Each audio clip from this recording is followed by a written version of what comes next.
Hello, everyone, and welcome back to NextDev FM. My name is Ryan, and I'm joined by my lovely co-host here. Dan Goosewin. And I am proud to announce before we bring our special guest on stage today that we now have a channel sponsor, CodeRabbit AI. And I was talking to CodeRabbit earlier today. CodeRabbit's a great guy, by the way. I don't know if you've ever met CodeRabbit. He's great. And I was like, hey, what's our speaking points? And I was really hoping that they'd be like, just tell them how you use CodeRabbit. And they did say that. So I just got to say, check out CodeRabbit. It is the best AI code reviewer ever. It can live in your GitHub pull request. It can live in your IDE. It just works. It's probably the most flawless thing. And I would say they're not paying me to say this, but they are. But like, even if they weren't, I would probably still say it because it's just so amazing. But anyways, enough chit chat about that. Thank you again, CodeRabbit, for sponsoring. Check it out today at devlink.run/CodeRabbit. But today, our guest is Dan, which is his handle on X is brand by Dan. So, Dan, welcome. Hello, that was that introduction, not that one. The visual one was peak. That was so good. I was I hooked know. watching that. Yeah, it's crazy what Blender can actually do for you. It's quite the revelation. Is that home cooked? You made that? Yes, I've actually got another one cooking, which should be pretty interesting too. It's like an offshoot from like the Marvel intro, Mm, so that will probably be coming in the coming months. But damn. yeah, it's pretty sick, pretty sick. Right on. Let's get down to business. Dan, welcome to Next Dev FM. I have met Dan previously in a secret cult that nobody knows about called Only Dance. Mm, yeah. Uh, so we'll keep that a secret. Please don't tell anybody. Yeah, Dan, why don't you give us a 2 minute spiel? Who are you? What do you do? And yeah, what brought you here? Cool. 2 minute spiel. I'm Dan. I'm in the UK. It's currently midnight in the UK. I'm 34 years old, married, 2 kids, so not single. My career has led me currently where I am now to owning my own creative studio, I call it, as a umbrella to do whatever I want, really. But I have had a long journey where I've pivoted multiple times, which I'm sure we'll get into. Right on. I actually have a few very interesting notes I wanted to dig into, and it looks like your journey to design was had quite a few jumps. You started from military service, right? And then you ended up in tech. Can you tell us a little bit about your origin, how you got into tech in the first place? Yeah, okay. That is like a 14-year block. Yeah, But just really quickly, give us a quick explanation what happened. I mean, the how I got into tech would be, I guess, two parts. So the original one would be the generic one that everyone probably did, where I didn't miss a day playing video games my entire childhood. So naturally, if I was going to do anything professional, it would be something involving technology, right? I wasn't going to be a mailman or an accountant or something, right? So when I did join the army in 2007, I joined a technical uh, corps. So I joined the Royal Corps of Signals. So I did like radio communications and data. So it started off as like radios on the back, but ended as like server racks, right? So it was a sysadmin basically. That's what I was. And then when I got out the army, it was only natural to like keep that career, right? Like I wasn't going to do 12 years in the army doing sysadmin stuff and then get out into finance. So that was sort of how I got into it per se. But yeah, I guess it's we can go into like how I actually like landed the role, I guess, because that's however It's deep you want to go right now. it's interesting because like over 20 episodes ago, one of our second episode, we had Nate McGrady Yep. on, which I'm not sure if you're familiar with him, but he was actually in the U.S. military, and he had sort of a similar role where it was basically like he joined not really knowing coding a ton, but then they just like threw all of this like coding boot camp stuff onto him, and he just kind of just came from that, and like now he's this cracked like Next.js dev, because obviously they teach Next.js in the army, you know, like what else would they Yeah. use? Encryption? Pff, please. the, the American army is a lot different to ours. Like I did a stint with them in Q8 where I learnt that all the US soldiers, if they want to progress in their careers, they have to get civilian equivalent qualifications. So I was with a bunch of like security people, and they like had to get like the CISP certification and stuff to progress in their career. So I jumped on then. I got Security Plus for free from some Americans in Q8. Nice. So they get a lot of stuff. They're very well looked after. That's super cool. So so after your service, what was like the next step? Because you have all this like sort of training and sort of expertise from your military service. What was your next step from that? Yes, this was 2018 that I got out, which actually wasn't, well, it was like 7 years ago, to be fair. That was like pre-AI, right? Like 7 years ago. So it didn't really exist, right?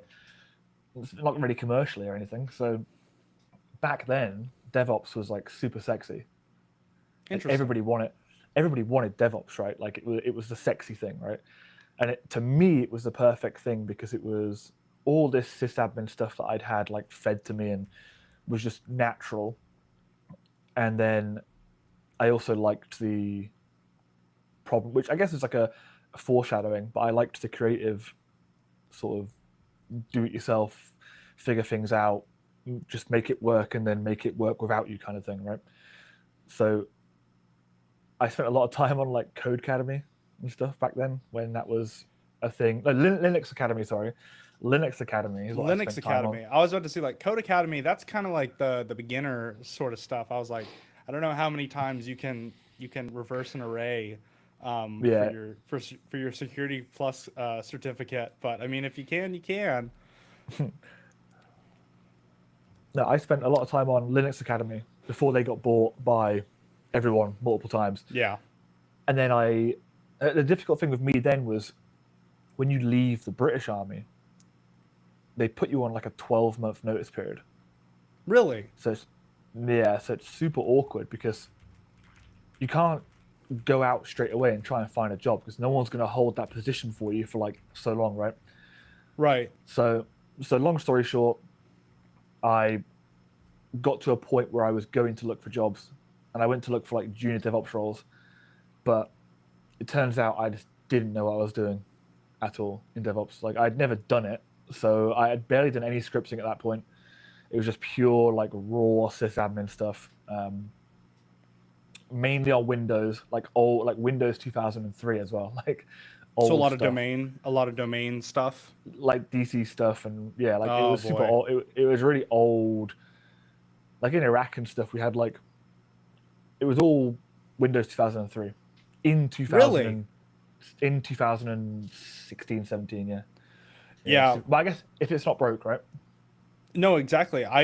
My previous job before I was a DevRel at Neon, I was a sysadmin for a local municipal city, and we had a domain controller that was, I think it was 2003, or it might have been something older. And I know like 2019 and 2002 like Windows Server versions pretty well. But I loaded up whatever it was, like a 2000 or 2003, whatever like that version release was, and I was like, All right. So, ChatGPT, how do I enable this? Yeah, it's definitely a different world, but hey, like you said, if it ain't broke, don't fix it. Except Yeah, it so was broke.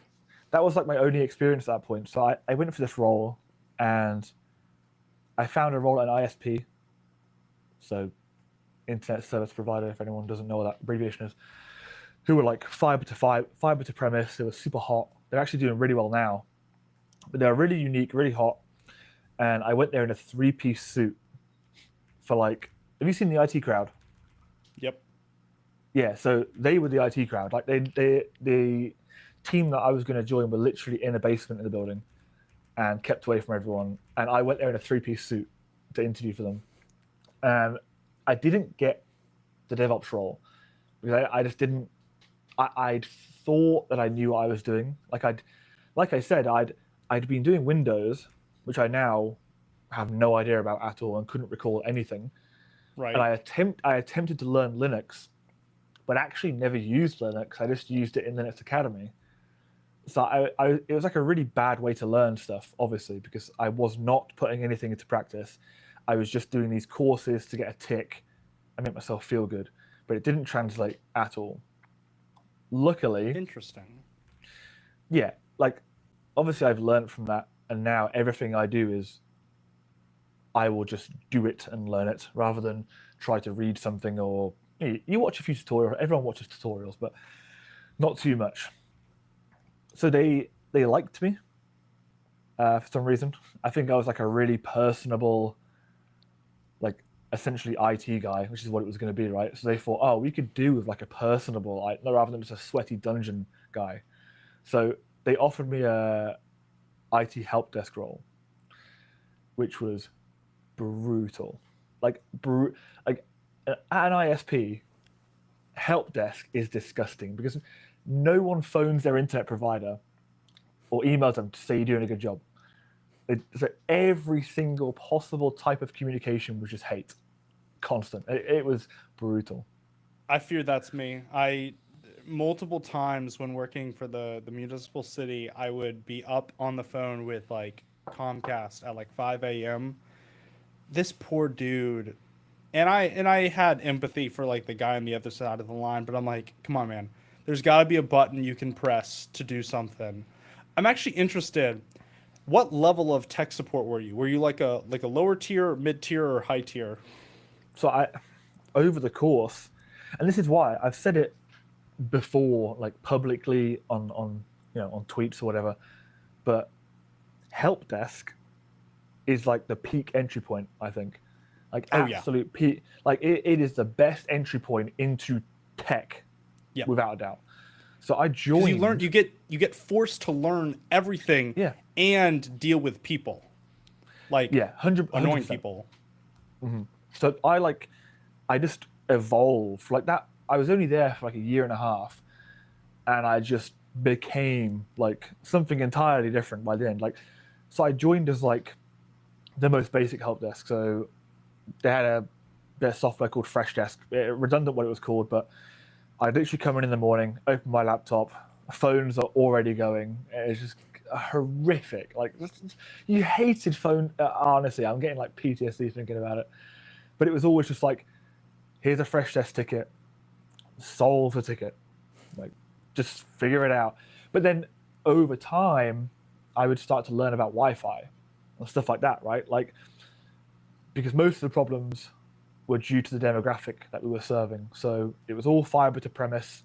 So I don't know how it works in the US, but over here, BT is like the king, like British Telecom. They pretty much own all cabling just in the country, like all main infrastructure of internet, they own it. Every other provider just uses theirs and rebrands it, right? So Interesting. it's like the original GPT wrapper, basically, is what they do. Like my internet right now is not, it's Vodafone, but it's not their stuff. It's BT. Right. It's not their infra. Yeah, which is interesting because that's why like swapping internet providers never does anything because it's the same thing. Anyway, this company, TrueSpeed, because they deserve to be named, they were doing all their own stuff. They dug up everything. Everything was brand new, fresh, pure fiber. It was amazing. I fitted fiber in people's houses that was a gigabit symmetrical, up and down. Fantastic internet. Anyway, the Wi-Fi, because they were trying to serve locations that didn't have good internet. So you're talking old Right. English, like old English cottages in villages, massive thick brick walls and stuff, and the Wi-Fi wouldn't go through the walls. Right. So I ended up learning all about Wi-Fi, and it's in that role, not too deep into it, where I started doing bits of DevOps, bits of sysadmin again, kind of thing, like learning it more. And I mean, you can stop me, or I can go into it, but I ended up doing like a lot to No, yeah, evolve. I think that's true because like that was true with me, and I know that it was not the same, but it was something simple, similar with Goose, where he kind of just got thrown into this sort of tech world, and you just gotta kind of figure it out. Like I don't think there's any training that could prepare you. And Goose, if you have other thoughts on this, I'd love to hear them. But like, I don't think there's any training that you can kind of do to kind of prepare yourself for what we kind of experience in our day to day, just dealing with No. users, technology. It's just it's just crazy. So we'll jump along a little bit. So after those sort of tech jobs, what led into Happy Pizza? Okay, so I'll rewind fractionally. So I'll just cover the journey between then and there really quickly. So Yeah, I ended up hopping a bit. I got loads of experience where I could actually move on to a dedicated DevOps role after that. So I did dedicated DevOps. Then I did more dedicated DevOps. Then I got a job at Circle CI as a DevOps engineer, which was really peak. And then I went to a defense tech company. So I'd gone full circle. I'd come out of the army, and like 4 years later, I was now back at a defense company, private, as a nice. senior cloud engineer, is what it was, right? And while I was there, and I am cutting loads out, I got the opportunity to pivot to being an engineering manager and build my own team who are building like a security product. So that was awesome. I loved engineering management. It was the best thing I ever did in my career. But they laid off the entire UK team. So we all got deleted. I went to another defense tech company, and because the previous one had been really like, they just threw the money around everywhere. So we all had like Patagonia jackets, Patagonia backpacks, kombucha fridges, fucking everything, right? So I was used to that lifestyle, like central London office and everything. I went to this new one, and it was a lot more grounded and sensible. So I was doing more for less, and I was just getting burnt. Bureaucracy, red tape. No, you can't do that feature. No, the design needs doing, but we've only got one designer, and they won't hire another one. It was chaos. It was a nightmare. Just So I like ended up, tons of blockers. Yeah. yeah, just unnecessary. Like I was the lead I was the only engineering manager, but yeah, I got to be called lead engineering manager, managing like 12 engineers, the whole engineering team.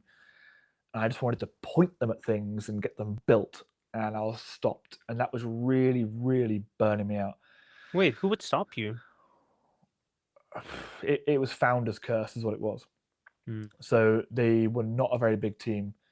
And the CTO and CEO was still very, very, very hands on. Like they were in the position where they could have just stepped back and gone to play golf every day and just chilled out, right? Because they'd hired people below them who were very good at their individual job. They hired someone in business, they hired me, they hired someone in sales, design. They could have just left. They didn't, so they destroyed me. So I left and got a job at Roadmap as DevRel. And I was like, you know what? Let's revisit creativity and let's try DevRel where we can like make YouTube content and do this, do that, do this. So I did for a bit, and then got laid off again. And then I thought, you know what, fuck this, I'm not getting laid off again. Like no chance of my getting laid off again. So I just pulled the trigger. Like last November, November the 7th, I got laid off. November the 18th, I got my first invoice paid, and then it's just since then. So I've been fully self sufficient for like 8 months now. That's awesome. That's great. Yeah, So, it's the dream. you ever miss having a job? Not now. I don't Wow. think so. I mean, technically, I do have a job. I Yeah. am employed by my own company, so I get pay slips from. My accountant gives me pay slips, so I'm technically employed. Sure, Uh, but like you don't report to anybody. You're your own boss, right? And you can't really blame anybody for your own mistakes. no, and I tell you what, in the last 8 months, you just learn. It's like the first job again, but now it's different. Like I'm just evolving, like so much. Like there's so much I would have done at the beginning that I now don't do, and I wish I could have done back then. But I haven't really made any mistakes, which is kind of the good thing because I think I've done I this at also like a. Go on, sorry. I also think that, and because I run a 3D printing company as well as some other SaaS stuff on the side, and there may not physically be somebody above me, but I blame the product team for everything. They are the worst. The product team sucks. I'm a one man company. The product team is horrible. They have multiple issues with everything. They're not good. So I just blame your product team, man. I don't know who Yes, they are, but you just got to it's blame somebody. it's my marketing team that suck. To be honest. Impressive. Yeah. Impressive. But it's not something that everybody can take on. It's a lot of people don't realize how much goes into being an entrepreneur, being a solo business owner. And what would Yeah. would you say the most surprising discovery along that journey? Mm. So it wasn't very surprising for me, but I think it'd be surprising to other people. And this has happened, not this same thing, but a similar situation happened when I first left the army, right? So when I first left the army, I needed to live somewhere because I wasn't sheltered by the army anymore, right?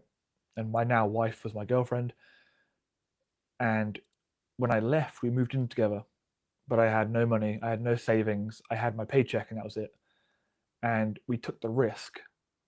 I took the risk getting out of the army, basically. I took the risk getting out, and we put down our rental deposit on our flat with the paycheck that we had. So once we'd paid our deposit, we had no money, and I then had to rely on this job that I hadn't started yet to pay me in 30 days so I could pay the rent on that next bit, right? So I had this sort of real unknown period that I think the most important surprise and advice here is I could have easily avoided that situation by just not doing it. I could just not have took the risk. I could have just maybe waited a few more months and had money, but then I wouldn't have had that job because they wouldn't have been there in a few months, right? So that same thing happened now in I got laid off and I looked for jobs for like a week and then thought no. Like I don't want to work for someone else. I don't want to build someone else's future. I want to build my own. So I just took the risk. And a lot of people, I'll tell you what the surprising, that's what you asked, the surprising thing. The surprising thing for me is how easy it was. Like how easy it was to okay, it's not easy, but it's easy if you do it. Yeah, Doing exactly. it. It's getting to the point of doing it is hard, but Mhm. once you've quit and once Yeah. you're falling essentially in perpetuity, it makes it really easy to kind of go land that first client. And that's what I wanted to lead into next. So, Mhm. Happy Pizza isn't really structured like other design agencies where it's like an hourly type thing. You do a 4,200. This is the American in me, so I apologize. I assume that's pounds per month. Yeah. Okay, Mhm. see, I'm not that bad. Um, Unlimited designs instead of like a traditional sort of thing. So why did you start out with the 4,200 pounds a month, or was it lower? Yeah. Everything was lower, obviously. Like eh, clients that watch or whatever, they're going to understand that thing. Today's price is not yesterday's price, right? But I do grandfather prices. So like I have initial clients that are still on retainers that are like less than half that price, right? And if they stay with me for the next 5 years, it will always be that price. So I initially started. the whole thing's evolved. I this leads to like maybe another piece of advice, and something that I've said loads of times, and something that you've probably done is I've just been consistently branching and following different timelines and stuff, right? Like all the time. Like somebody's like, "Oh, do you do 3D?" Yeah, I definitely do 3D. I'd never used Blender, but I do 3D. Of course I do. And now I know Blender, and now I do 3D, but I just followed it. Do you do animation? Yeah, I do animation, and now I love doing animations. I'm just sort of Because I'm the exact same way, and I think the funniest part about that is people are like, "Oh, well, I don't know how to do it." Right. The client doesn't know either. If you Exactly. deliver something that the client likes, or at least is on the same route as, then you're getting paid to go and learn that product, which then you can market and sell to other people and just continue spiral and everything like that. So Yep. I think it's really smart, especially if you're just starting out and you took a risk like this. If you get a job and they're like, "Hey, can you do XYZ?" You've never even done XYZ. You don't even know how to do XYZ. Say yes. Accept payment. If worse comes to worse, you can issue a refund and figure it out then if it like absolutely dies. But Yep. or steal their money. I don't know what type of person you are. And then but yeah, you go figure it out and then 9 times out of 10 it actually works out and it's a lot easier than you expected just because you put the time and effort into it. Yep. Or you do this new thing for free for somebody once, and then you then take if you perform well, you then use that piece of work as marketing material to sell that service and get their testimonial attached to it. Boom. I'm not sure how I feel about doing work for free. I would prefer to charge very little or do this work for myself or for a Well, friend. Ryan, you're Oh, muted. you're muted, Ryan. I didn't notice you were talking. There we go. There we go. Sorry, I have the space bar thing. No, Dan's right and Dan's Goose is right and Dan's right. Because what I wanted to bring up is that my girlfriend is a graphic designer and she's trying to build her brand and stuff like that in community on X. And she did a free logo 24-hour thing, which I love those, especially for up and coming accounts, because someone can get a logo for free, and if the logos are really good, then someone else will reach out and say, "Hey, can you design a logo for me?" Then you get them on a paid plan. But then also those logos that you designed, you can use that as marketing and promotional material for your website, your design agency. And how I kind of like thought about it is you do the logos, you build up a client list from those logos. Then once all those clients are done and finished, then you do another one. You do maybe like a website design or a billboard poster or something like that. And I think it's a great sort of like a simulation or not simulation, but like a revolution of like onboarding clients, then getting it because you're not really doing it for free and being like, all right, here you go. You're doing it for like the publicity and the exposure, I would say. Yeah, like I tweeted that before. People were like, "Oh, no, no, no, talking nonsense." Like, and I used a bad example. People came at me for the example, but like, if Nike came to you and said, "Oh, we're launching this new clothing line. Can you do like a hero section for the page?" Like, we're not going to pay you, but we will attach your name to it. People will know you did it. You would say yes. Of course you would. And everyone's like, "Oh, but Nike wouldn't do that." Yeah, I get they wouldn't do that, but everybody's Nike is different, right? Like, put it this way. I did, speaking of CodeRabbit, the animation that was pinned to their profile for a while with the rotating numbers, right? I did that. I did that as part of my service that I offer them, but animations are not included in the service. But because I have a good relationship with them, I was like, "Hey, I'm really trying to get better at animations. Let me do this animation for you," and it went really well. Because like I'm not saying CodeRabbit's my Nike, but it was at that time, right? They were my Nike. They are a well-known brand, and I did a bit of work for them, and my name is attached to it. I can go out there and say, "Hey, I did this." So yeah, exposure is 100% a thing. Right. Yeah, and if you can put that logo, that company logo on your website, there you go, you know? Yeah. exactly. Anywho, one other thing that stood out to me about the way your company conducts business is you have these really, really interesting packages that are also very unconventional for a design studio. Design in a box, meme marketing. What went into coming up with these bundles? So here's a fun thing. Initially, I registered Happy Pizza Studio before I got laid off. I registered it like mid last year, before Meme Lord, before Jason started Meme Lord. I was like, you know what? I really think somebody can do just an agency that does memes. Doesn't that sound amazing? And I didn't. I didn't do it. And then Jason comes along and absolutely decimates the entire industry and creates this incredible product and company that I use every day. And I was like, you know what? That is a lesson, 100%, that if you have an idea, you should execute it. Now, Jason probably still would have come along and decimated it, and I would have been left in the dust. But the point is, I should have definitely done it. So I do have a few clients now that I do daily, bi-weekly memes for, because it's fun, right? Memes are fun.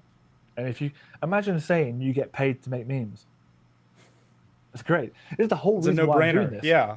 It's the whole reason why I'm doing it, and it's the whole reason why I call it a creative studio, because I can just offer something and people will pay for it, and then when they do pay for it, you scale that service, and then before you know it, you're making memes for people and they're paying you, right? The brand in a box came, I can't remember how that came. Somebody, I swear somebody gave me the idea, and I would credit them, but I don't know who it was. I'll never be able to remember. But I thought that was a really good offer, and since then I've seen this be a thing, right? Which I'll get into, I guess. But I just thought, you know, some people will not pay the retainer fee, or they don't need it, and I was getting kind of burnt out just doing a logo for a set price, because it's hard to just do a logo like in isolation. Like most people that want a logo on Twitter are like people that are either they have a bit of spare money and they're creating a SaaS or whatever and they want a logo, or I have some that are a bit more established but they still don't really have a logo. They have a logo they made themselves and they don't really like it. But a lot of them don't have a brand book. They don't have any sort of guidelines. They have no color. They have no brand archetype. They have nothing.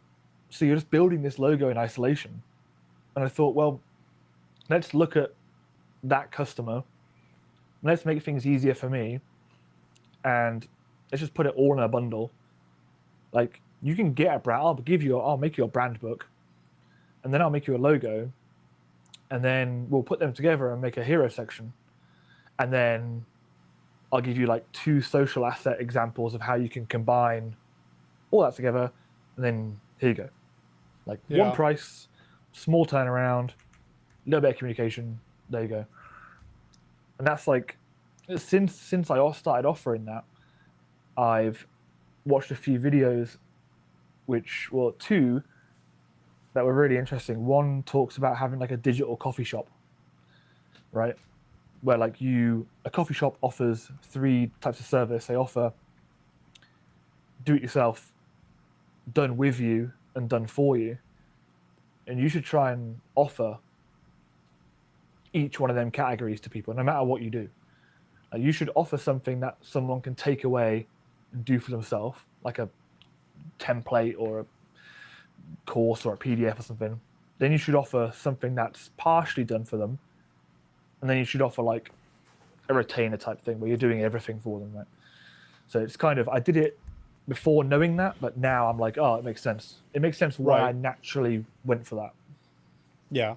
Yeah, no, that does make sense. It's because it's like there's the meme where it's like I do it for you, you watch, we do it together, nobody watches, you do it and I watch, you do it all and I just say yes or no type thing. And it's funny because for designers, the ideal customer is somebody who knows what they want.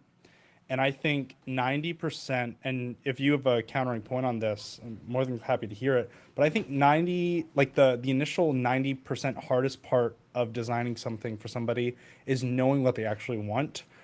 Same comes with like web development. It's like, what's the product? What's the actual business rules that you actually want for this rather than just well, I just want the vibes to be sleek. How can I make Yeah, a sleek endpoint? That doesn't make sense, you know? Have you kind of seen yeah. that's like a sort of barrier to entry, or is that not a big struggle for you? But this is one of the learning things that I was talking about over time. Like at the beginning, it would just be like, oh, I need a logo. And I just go, okay, I'll do that for you. And then we'll hop on a call and we'll just talk. And I'll go, okay, I kind of have something in mind. But I had one client where it just failed. We went down rabbit hole after rabbit hole, fail, fail, fail, and we just parted ways because they didn't fully understand what they want, and I didn't set up a system that would guide them. So now I have like a whole onboarding service where they pay, they get sent into Orchestra. Orchestra has a task for them with like a 50 question questionnaire with like sliders for whether it's loud or quiet or male, feminine, masculine. All this, I get everything from them. Then I go on a call and we go through the whole questionnaire so we really know what we're doing. And funnily enough, since then, I've had great clients because it just gets out of them what they want. Because a lot of them, like you said, I still get it. A lot of the things is sleek. I want something sleek, sleek and clean. Sleek and clean are the two most common things I think. Sleek and clean. Yeah, and then they're just like, just you can't just do it. No, No, make you it can't just do it. like recognizable but unique, sleek, clean, sharp. Yeah, I want to just like Nike, but for me, for my dog sitting sass. Yeah, just let's do that. Have you ever watched the show called Silicon Valley? Oh yeah, of course I have. Yeah. There was this episode, right, where Pied Piper was like getting enterprisey, right? And they got new management, and there was this session where he was in a boardroom, in a meeting room, with designer one on one, and designer would show him random pictures of animals with random sounds, like which one makes you feel better? Like, do you do that? No, but I might do. I tell you what, I was thinking of doing though. I was thinking of adding another like bonus round if we need it, but like basically getting a bunch of logos and being like A or B, A or B, and then all they need to do is like, which one do you like? A or B? Next. A or B? Next. A or B? Next. A or B? And then we'll eventually, if I look at all the ones they picked, I can see this. At the moment, I kind of do it for them. I do like a mood board.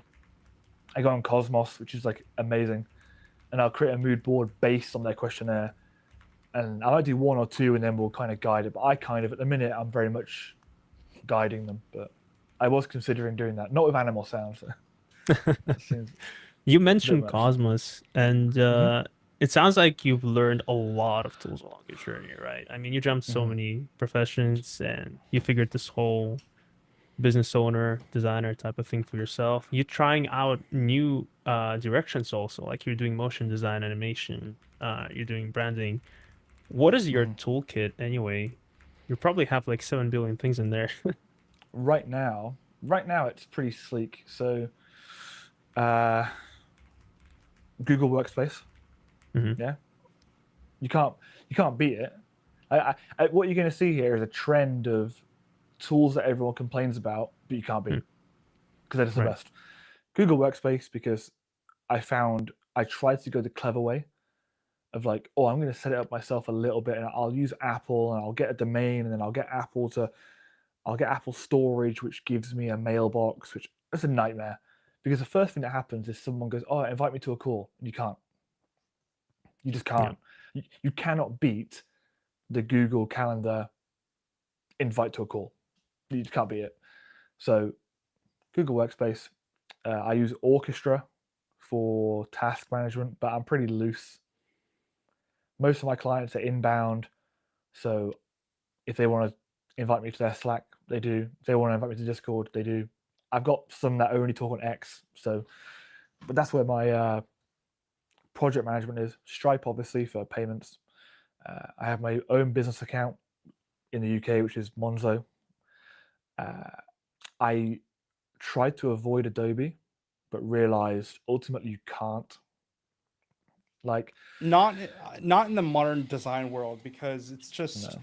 they have such a grip on enterprise customers that you're gonna get a PSD or an AI file. It's just like Yeah. you really can't. You can maybe try to convert them over to like Figma, but even Figma nowadays, they're frustrated me because like when I was doing some work for Inbound, my email app, I was getting a couple of designers in there just to look at sort of the brand book and kit that I have already built out, and it for some reason it might have been user error or whatnot, but then I just got an email the other day for like my Figma invoice and it was $400. I'm like, what the hell? How how did it auto grant seats and all this other junk? And it's just Yeah. like that's so annoying, you know? It's like Like, I've evolved in tools. Like, if we're talking like design tools, I started with Figma for free, like everyone does. But you hit limits. You start hitting a point where your imagination is like superior to the product, so you can't. And that's not necessarily true because I imagine like absolute Figma experts, there's no limits for them, right? But for me, I was hitting a ceiling, and then I was like, you know what? I don't want to. Everyone complains about Adobe, so I won't get Adobe. I'll buy Affinity, like one-time purchase. I got Affinity. It unlocked some more. Like I felt like I grew a bubble. Like, oh, okay, more creativity. I can do more with this. But then I had a client who would like they'd send me a Photoshop file, and it worked in Affinity, but it just ended up putting up like just a load of blockers. And I was like, you know what? £40 a month for everything in Adobe. If you actually have a business that's like making money, one as a business expense, so I get 25% of that back instantly, and two, one payment from one client is going to pay a year's worth of Adobe. So it's not that deep. So now I'm like all in on Adobe. Now I regularly use Photoshop, Illustrator, and After Effects all the time. are you month to month or yearly? Yeah, month to month, but I will probably go yearly because initially I was The just trying it because I was like, it's scary. You know, everybody complains about it. They can't be wrong, surely. They were. Of course they were. the the I will say with the yearly stuff, because I had before I was paying for it before I moved over to Neon or Databricks. And when I canceled my yearly, they were doing like the what is it called? The Fee. yeah, like the fee, the ETF, the early termination fee. And Mm. that was just I hate when companies do that because Well, it's does like anybody I really do that? It's just Adobe. I've never seen it outside Adobe, to be fair. Hmm. yeah, I don't think so. No. A lot of American ISPs, when you're in like 2-year contracts, um, they're technically agreements, but they try to charge an ETF for like breaking out of that early. But the best way to get out of those if you're an American and you're locked in one of the ISP contracts, look up a availability map for that ISP and say you're moving to something that's not in their availability map. Doesn't even have to be true. They don't check it. And they'll just say, oh, okay, we don't offer service there. So, all right, bye. It works. I've done it Mm. 3 times. Damn, they're coming for you now. They're going to watch this. But Hopefully yeah, we can that's reach that my reach.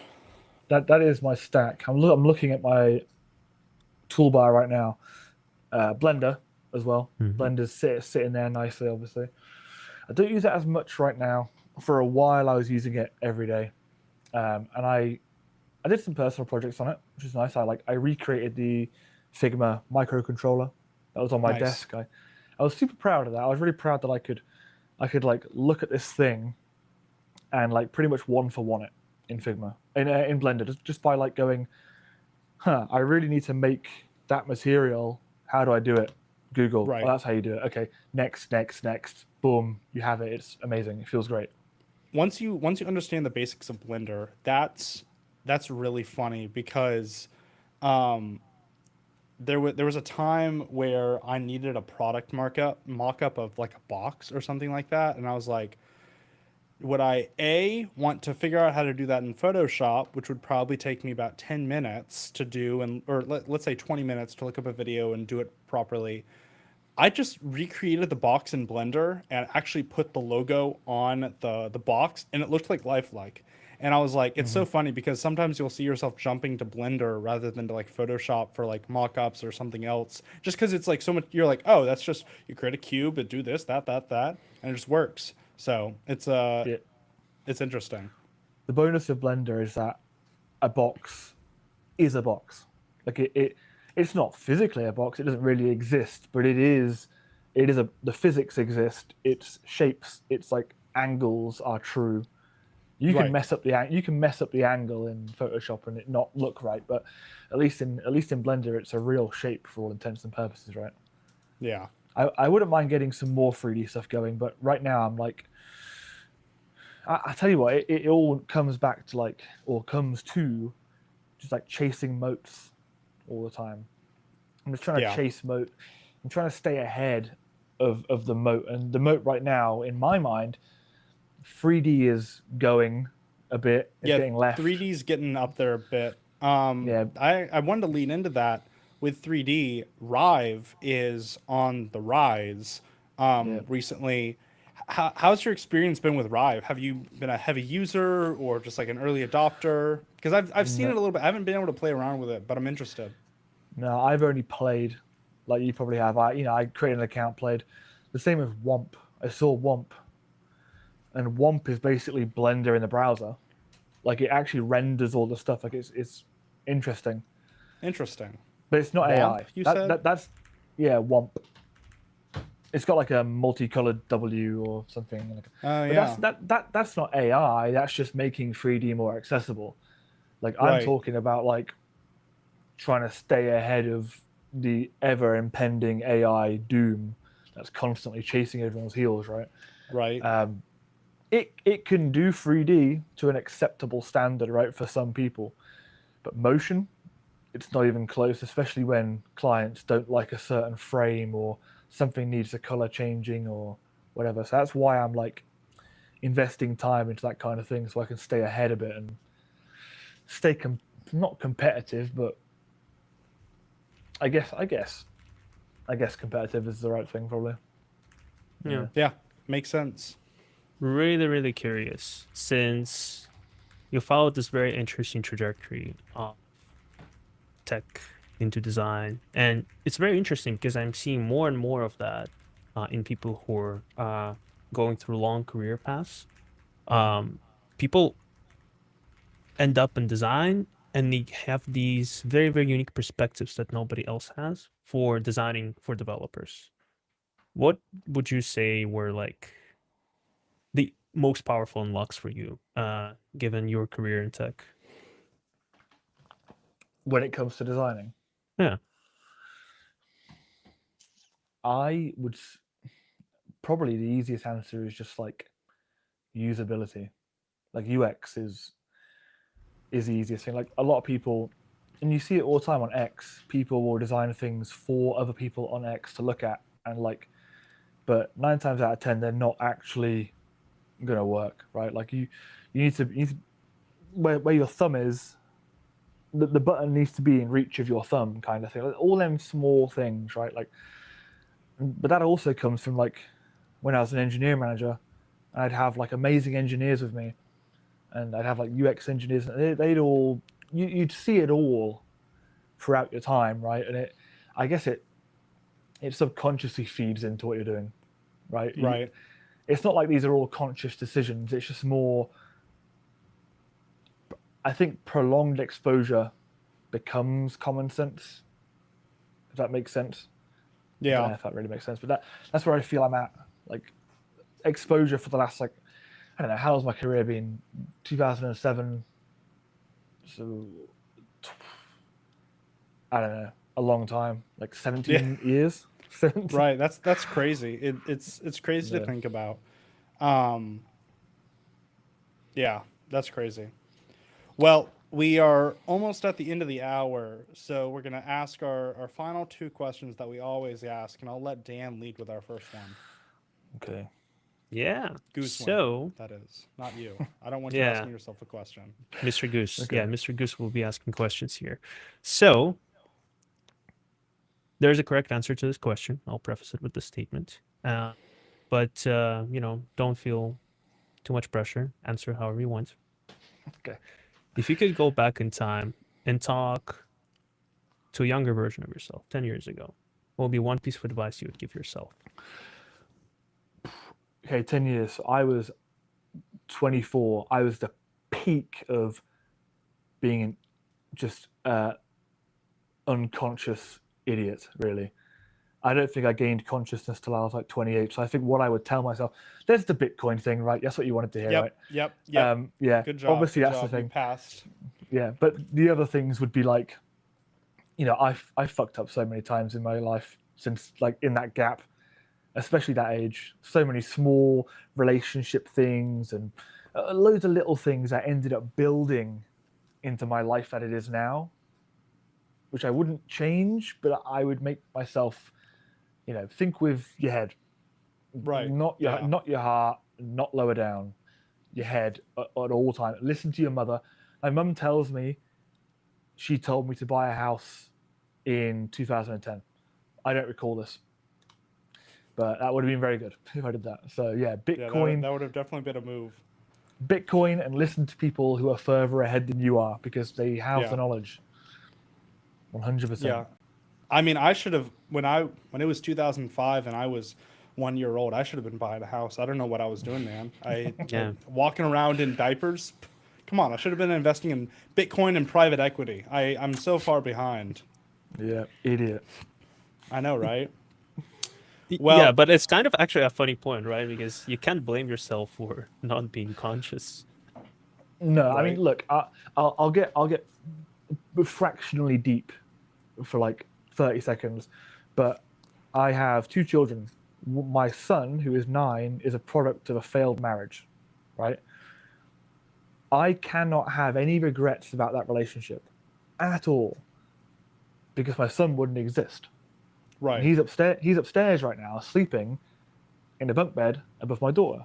I cannot have any regrets about anything that led to his creation. Otherwise, he wouldn't be here.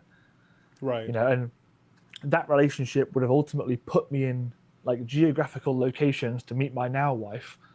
So I do believe in Everything all just that kind kind of of stuff. builds on each other, and it's like you really Mm. couldn't change anything because if you changed anything, you wouldn't be where you are right now. Yeah, Which some is things could be better, some things Yeah. could be worse. My children might not exist, but I could be a millionaire, but I could be a soulless millionaire, and it's all Right. you can't ultimately you can't change anything really Yeah. or It's- regret anything. Yeah, exactly. Mm. Yeah, I agree. All right, we got 4 minutes left. We'll bring it back up a couple levels. Personal plug time. Where can people find your studio? Where can they find your content? Where can they follow you, follow your work? Go. I would say X. X has a link to an page, and the page has everything. Nice. That's simple as that. Like I have this one page that has everything. I do make content on all other platforms occasionally, and all the links are there. Nice. Well, there you go. Yeah. Yeah, man. Well, it's been a great episode. Thank you so much for coming on. It's been a pleasure. It has. I've done a few podcasts, and this one was super easy, like real. Yeah, nice. that's the goal. It's like it's just low key talking about yourself. That's the easiest thing to do. But yeah. All right, man. Well, thank you so much, and thank you for watching. Thank you to Code Rabbit who sponsored today's live stream, and yeah, we will see you next time. Peace out. Peace.